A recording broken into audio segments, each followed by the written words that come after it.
Hello, this is Abhineet Kumar, Senior Sub-Editor of Elets Technomedia, and I am reporting live from the second day of Global Hydrogen Summit. And joining me on the sideline of this summit is Mr.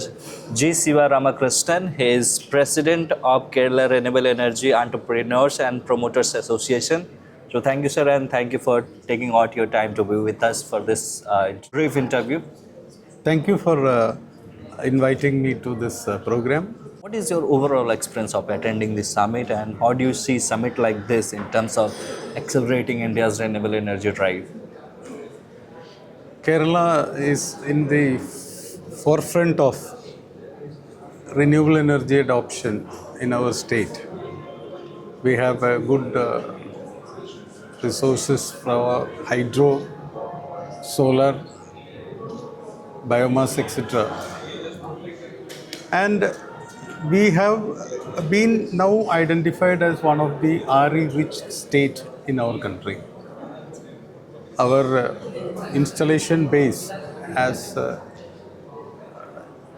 is approximately around 1800 megawatt as of today, with the majority of the power coming from solar sector.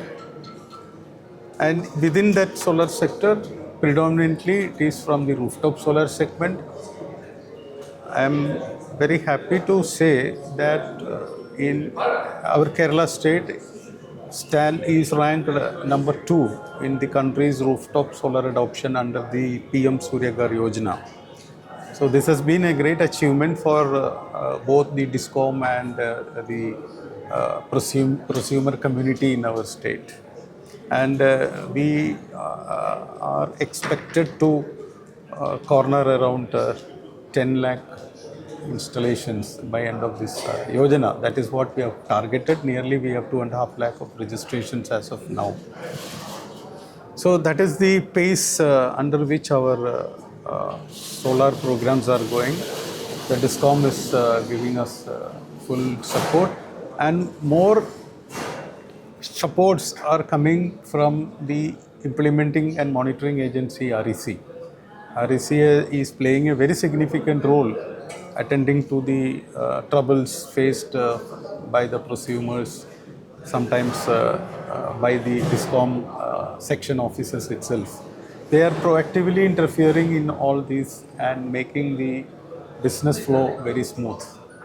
Now, coming to this conference, a well-organized conference of its kind, the first one of its kind in the state, with a specific focus on green hydrogen and renewable energy.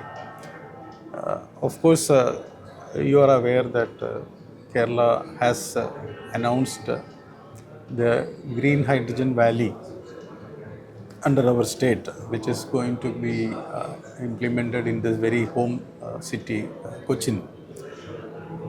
And we have all the infrastructure in place for the Green Hydrogen Valley. We have the major consumers of green hydrogen, like the refinery, like the fertilizer, chemical manufacturers, and mobility, another. So the Green Hydrogen Valley is very promising for us.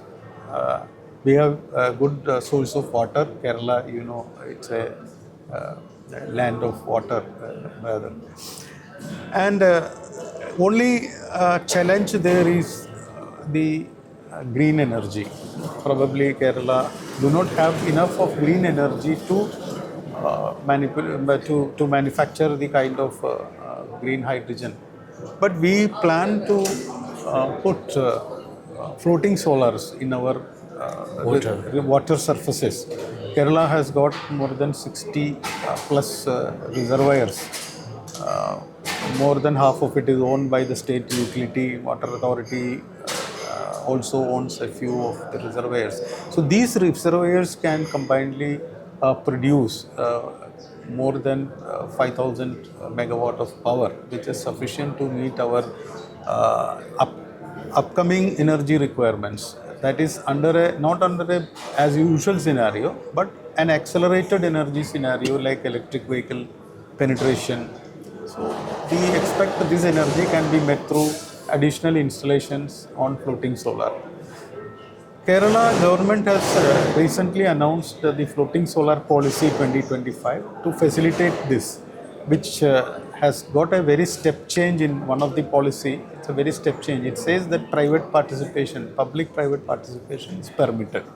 These kind of floating solars will help the scenario in multiple ways. One is energy.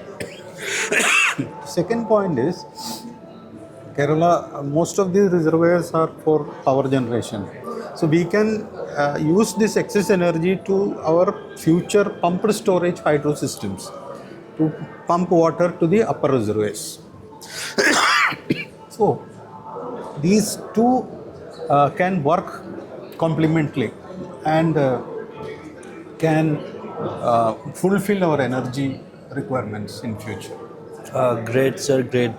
Thank you for detailing out everything in detail. You touched upon hydrogen valley also. How do you see these hydrogen valley clusters going to accelerate the renewable energy targets of Kerala? As I just mentioned, the major focus would be on the floating part. Another prospect is the adoption of decentralized hydrogen. This is envisaged in our National Hydrogen Mission, which can be successfully implemented in a state like Kerala, where mobility is expected to be with a larger density.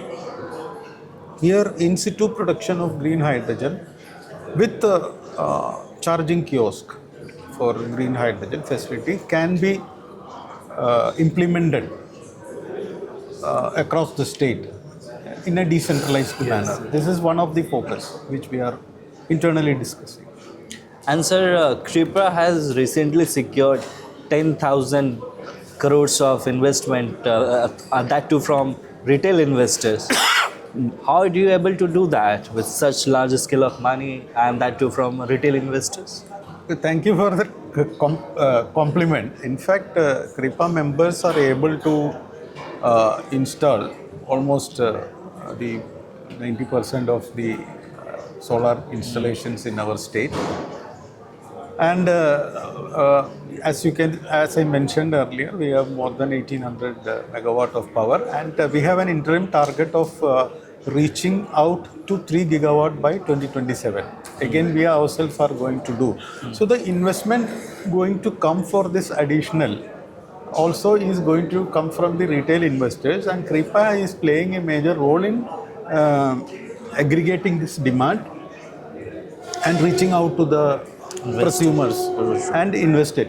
And we are also parallelly arranging finance through the nationalized banks at a soft interest rates. So this is also facilitating the growth of rooftop in our state. Thank you, sir. Thank you for sharing your valuable insights. Thank you so much.